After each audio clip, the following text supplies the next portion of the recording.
विदेश मंत्री एस जयशंकर के कतर इकोनॉमिक फोरम में दिए गए एक बयान पर चीन भड़क गया। चीन के विदेश मंत्रालय ने जवाब देते हुए भारत को एक अतिक्रमणकारी देश बताया। दरअसल कतर इकोनॉमिक फोरम को संबोधित करते हुए विदेश मंत्री एस जयशंकर ने कहा था कि भारत चीन के संबंधों के सामने कई चुनौतियां हैं, जिसमें एलएसी पर चीनी सेना की तैनाती और सैनिकों की संख्या को कम करने को लेकर असमंजस की स्थिति शामिल है।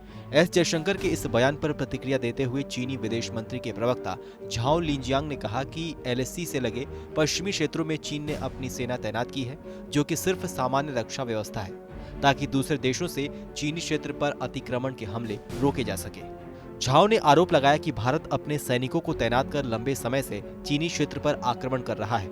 मालूम हो कि चीन पर भारत, नेपाल, जापान समेत अपने पड़ोसी देशों पर घुसपैठ और अतिक्रमण के आरोप लगते रहे हैं। चीनी मंत्रालय के प्रवक्ता ने भारत द्वारा अतिक्रमण को सीमा विवाद की असली वजह बताया। उन्होंने कहा कि हमें शांतिपूर्ण तरीके से इसे निपटाना चाहिए।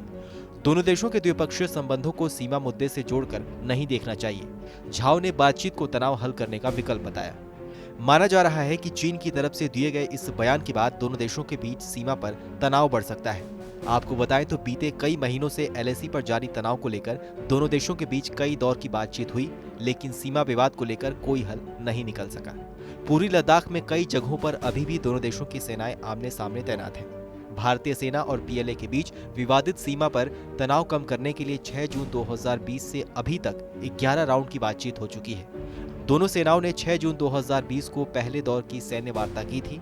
हालांकि 15 जून 2020 को गलवान घाटी की झड़प ने गंभीर जटिलताएं पैदा की और किसी भी महत्वपूर्ण सफलता की उम्मीद को धाराशाही कर दिया था। 20 भारतीय सैनिकों और अज्ञात संख्या में चीनी सैनिकों की मौत के बाद हुई क्रूर झड़प ने दोनों देशों के बीच विश्वास की भारी कमी पैदा कर दी थी। बहरहाल इस खबर को लेकर आपकी क्या राय है, हमें कमेंट सेक्शन में लिखकर जरूर बताइए। बाकी देश और दुनिया की अन्य बड़ी खबरों के लिए सब्सक्राइब करें TV9 भारतवर्ष।